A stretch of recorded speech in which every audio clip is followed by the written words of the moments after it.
Pagi Bu Bapak, bagaimana kabarnya hari ini?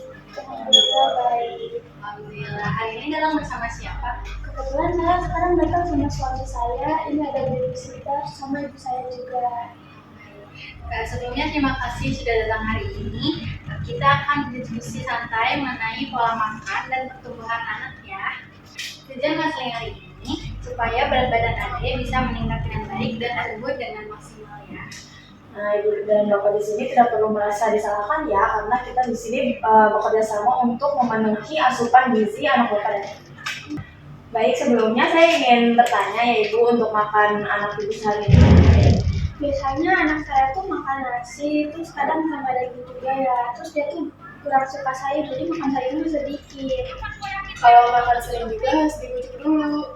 Oke, baik. Kalau misalnya alergi atau pantangan ada nggak? Nah, kalau alergi sih setahu saya ya nggak ada. Cuman di keluarga kami itu ada pantangan, anak kecil tuh nggak boleh sering makan telur sama ikan. Nah, katanya itu tuh bisa bikin si anaknya tuh panas dalam sama susah bicara gitu, jadi lambat bicaranya. Iya, baik Bu. Ya Bu, dari saya kecil juga sudah turun menurun. Jadi gini ya Ibu, sebetulnya untuk telur sendiri ini untuk anak kecil itu sangat penting ya Ibu, untuk memenuhi protein kebutuhan protein anak Ibu. Nah, kalau misalnya telur ini dimasak secara baik, secara matang, maksudnya tidak setengah matang gitu ya Ibu, itu masih boleh sekali buat anak Ibu. Kalau dimakan sering-sering juga nggak apa-apa. Jadi sebenarnya telur ini baik kok untuk dikonsumsi, jadi nggak perlu ada buat jadi pantangan atau segala macam, itu nggak sepenuhnya benar. Baik Ibu, jadi sebenarnya yang penting itu kita tetap sabar saat memberi makan kepada anak, dan dianjurkannya itu adalah responsive feeding. Nah, kalau responsive feeding itu apa ya Bu? Nah, kalau responsive feeding itu jadi responsive feeding ini untuk memberi makan anak itu secara tidak memaksa Ibu. Jadi anak itu diberikan makan sendiri biar anaknya itu bisa eksplorasi makannya sendiri. Jadi makanannya diberikan, makanan yang anak suka diberikan, tapi tetap ini ya Ibu, tetap ada karbohidratnya, ada proteinnya, ada sayur dan buahnya. Nanti anak yang menentukan berapa porsi dia yang mau dia makan. Jadi nanti ditentukan sama ibu waktu makannya selama 20 menit misalnya. Nah, nanti sehabisnya anak itu walaupun makanan yang nggak habis, ya udah diambil aja makanannya. Jadi nggak memaksa anak itu makan.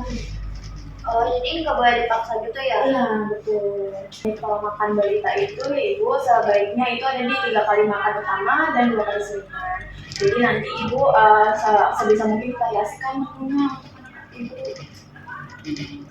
Untuk balita gizi kurang, makanan tinggi protein sangat dianjurkan supaya berat badannya naik ya Ibu Bapak.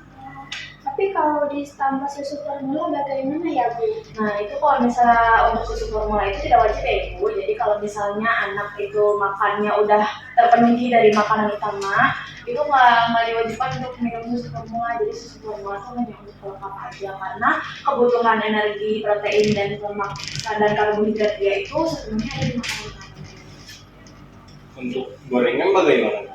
Nah, kalau gorengan itu tidak dianjurkan ya Pak, karena gorengan itu mengandung minyak yang tinggi, jadi tidak baik untuk balita. Baik, jadi sebaiknya ini anak itu dianjurkan untuk makan misalnya pakai Ibu, untuk mencontoh melihat orang tuanya makan, gitu Ibu. Jadi anak tuh lebih semangat untuk makannya. Berarti jangan sambil main gadget ya Ibu? Iya Ibu.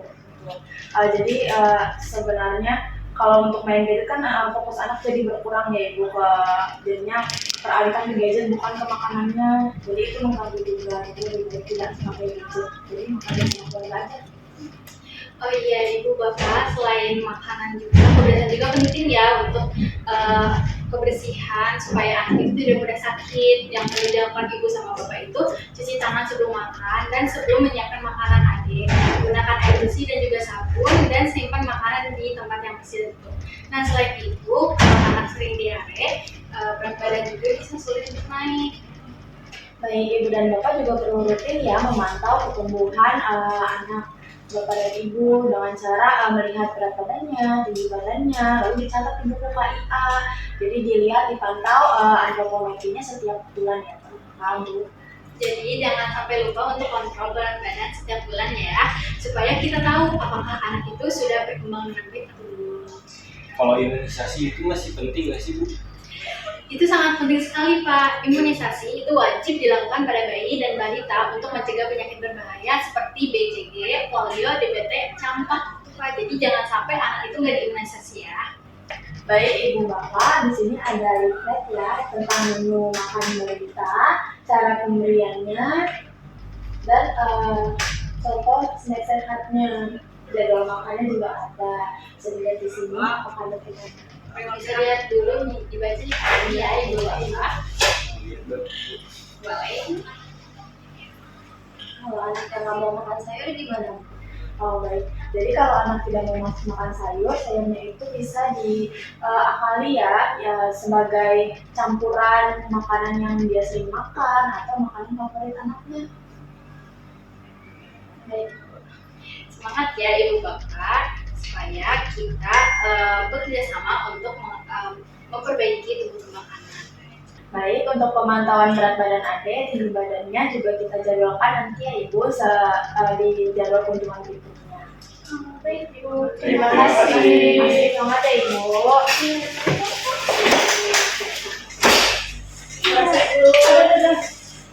Hati-hati di jalan. Jalan.